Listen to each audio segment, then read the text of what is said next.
bali hindi tayo makapag-vlog ngayon kasi sobrang lakas ng ulan dito sa amin, tsaka masama yung panahon.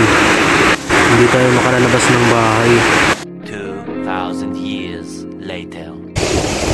So ayun, bali masama yung panahon dito sa amin. Hindi tayo nakapag-vlog kasi yun nga, masama yung panahon. Yun yung itsura ng ng dagat dito sa amin pagka masama yung panahon. Ayan, yan o. Yung tubig is itim, tapos parang lumaki yung niya, yung nadaanan ng tubig.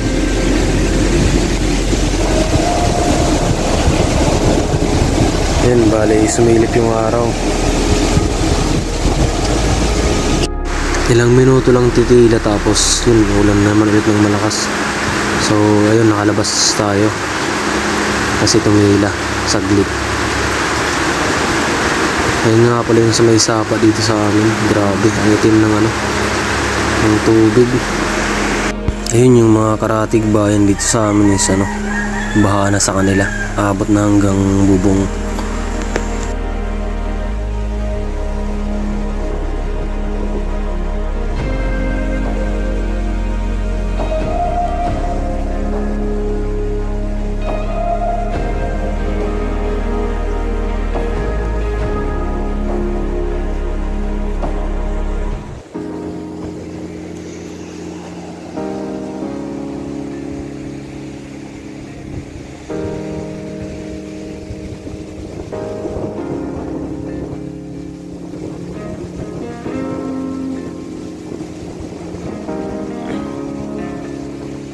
Wala, ito na yun,